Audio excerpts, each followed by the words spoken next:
Unique comics की दुनिया channel पेश करते हैं मनोज कॉमिक्स में भूत प्रेत तंत्र मंत्र जादू टोना सीरीज की रोमांचक कॉमिक्स खून सनी दौलत भाग 1। दोस्तों, मेरे चैनल को सब्सक्राइब करें और मुझे सपोर्ट करें। आपका सपोर्ट ही है मेरी हिम्मत।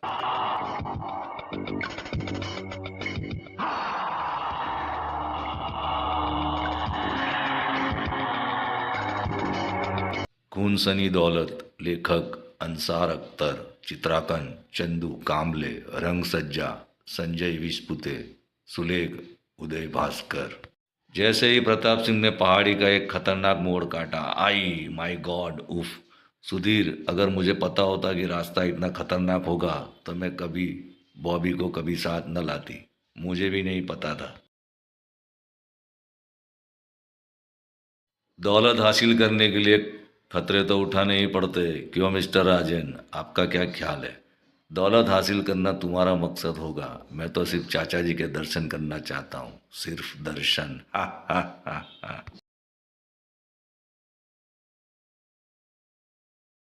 क्यों मिस प्रभा, आप भी सिर्फ चाचा जी के दर्शन के लिए जा रही है? Mind your own business mister Ranjit. तभी आप लोग चुप होकर नहीं बैठ सकते, मेरा ध्यान बंटता है।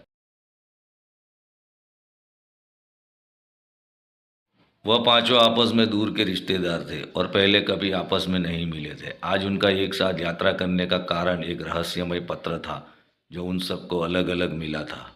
मेरा नाम दिलदार चौधरी है। रिश्ते में मैं तुम्हारा चाचा लगता हूँ। मैं कभी तुमसे नहीं मिला, लेकिन अब जीवन के अंतिम दिनों में मैंने ये फैसला किया है कि अपनी जायदाद और सारी दौलत अपने रिश्तेदारों में बांट दूँ। इसलिए यह पत्र मिलने के एक सप्ताह के भीतर रामगढ़ पहुंचकर टूरिस्ट लॉज में ठहर जाओ। वहाँ से तुम्हें मेरा सेक्रेटरी प्रताप सिंह मेरी हवेली तक ले आएगा। तुम्हारा चाचा दिलदार चौधरी। पत्र मिलते ही सब टूरिस्ट लॉज में पहुंच गए थे और अब वैन में सवार इन खतरनाक रास्तों से गुजर रहे थे। यह बात सभी जानते थे कि दिलदार चौधरी नामक एक व्यक्ति उनका संबंधी अवश्य है और इसी देश के किसी भाग में रहता है। आधे घंटे बाद, माय गॉड, इस पहाड़ी क्षेत्र में यह हवेली देखकर हैरत होती है। यहाँ की सजावट देखकर ही अनुमान लगाया जा सकता है कि दिलदार चाचा के पास बहुत दौलत है। आइए, मैं आप लोगों को आपके कमरे दिखा दूं। चौधरी साहब आप लोगों से डिनर पर भेंट करेंगे अपने अपने कमरों में पहुंचकर। कितनी हैरत की बात है सुधीर, जिस चाचा से तुम आज तक नहीं मिले वो अचानक तुम्हें अपनी दौलत में हिस्सेदार बनाना चाहता है। कुछ देर बाद ठक ठक, एक्सक्यूज मी, क्या मैं अंदर आ सकता हूँ? ओ आप, आइए आइए।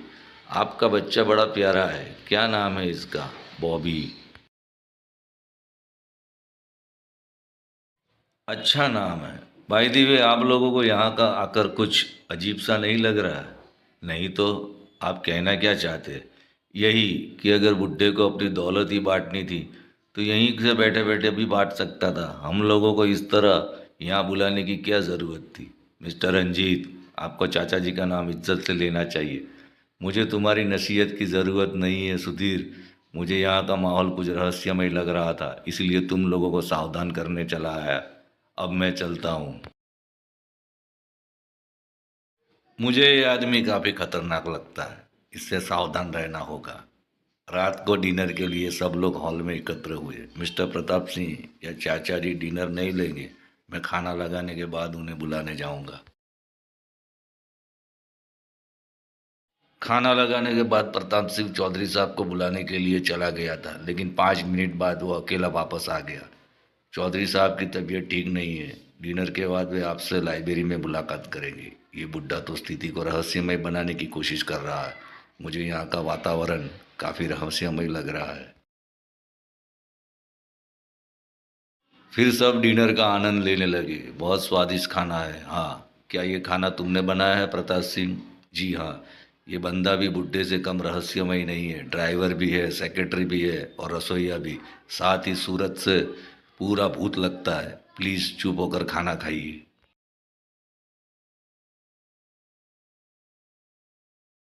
डिनर के बाद आप लोग बैठिए, मैं चौधरी साहब को बुला कर लाता हूँ जल्दी ही। ये तो अपंग है। ओ दिलदार चाचा, तुम लोगों को यहाँ देखकर मैं बहुत खुश हूँ। तुम लोगों को यहाँ कोई तकलीफ तो नहीं है ना? तकलीफ तो नहीं है, लेकिन जिज्ञासा अवश्य है। कैसी जिज्ञासा? मैंने तो पत्र में स्पष्ट लिख दिया था कि तुम लोगों को अपनी दौलत बांटना चाहता हूँ। बड़ी मेहरबानी। अब ये भी बता दीजिए कि दौलत का बंटवारा कब करेंगे? सारी दौलत इसी हवेली में मौजूद है। तुम्हें यहाँ 15 दिन रहना होगा। तुम में से जो व्यक्ति मुझे सबसे अधिक पसंद आएगा उसे मैं सबसे बड़ा हिस्सा दूंगा। उसके बाद अपना अपना हिस्सा लेकर तुम लोग जा सकते हो। उसी रात रंजीत सिंह ने अपने कमरे में सोच में डूबा था। बुड्ढा कह रहा था कि दौलत इसी हवेली में है, क्यों ना मैं उस दौलत को खुद ही तलाश कर लूँ और सबके हिस्से पर हाथ साफ करके यहाँ से चलता बनूँ। और अगले पल इस तरह की हवेलियों में तहखाने बनाए जाते हैं और कीमती चीज़ें वहीं छुपा कर रखी जाती है। जल्दी एक कमरे में पहुंचकर वह तहखाने का रास्ता तलाशने की कोशिश करने लगा। उफ, कितनी धूल है।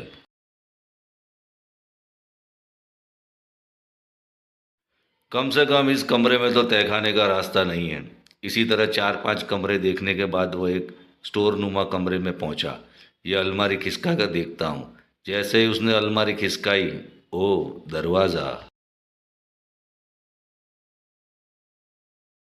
उसने कबाड़ में से एक लोहे की छड़ उठाई और ठक। ओ, लगता ये दरवाज़ा वर्षों से नहीं खोला गया। चल। सब साले आराम से सोते रह जाएंगे और मैं सारी दौलत लेकर निकल जाऊंगा। सीढ़ियाँ समाप्त होते ही यहाँ भी ताला है। तड़ाक।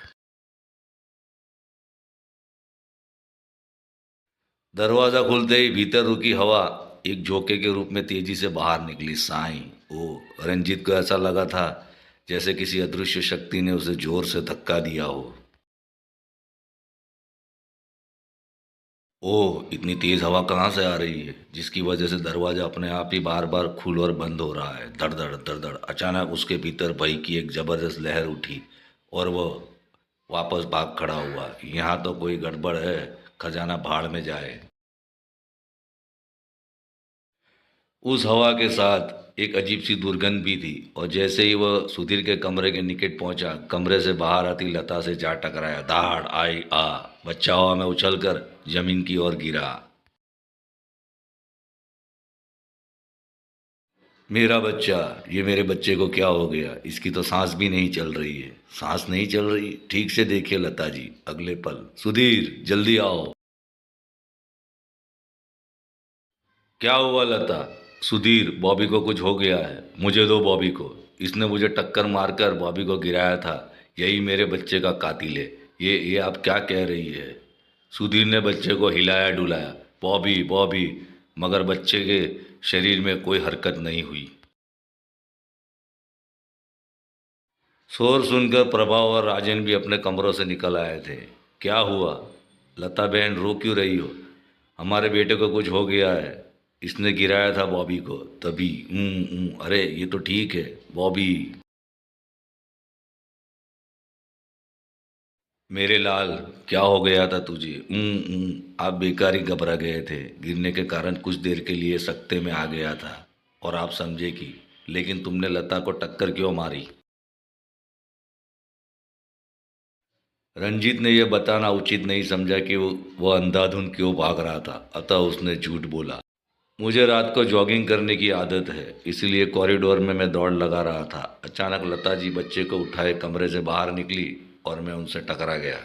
अब छोड़िए इन बातों को। मिस्टर रंजीत का इसमें कोई विशेष दोष नहीं है। फिर भी मैं लता जी से क्षमा चाहता हूँ। ठीक है, हमें आपसे कोई शिकायत नहीं है। फिर सब अपने अपने कमरों में चले गए। अगली सुबह बाहर तेज बर्फीला तूफान उठ खड़ा हुआ था। प्रताप सिंह ने हरेक को सावधान किया। बर्फानी तूफान आ गया है। यहाँ हवाएं बहुत तेज चलती है। कमरे की खिड़कियाँ बंद रखना।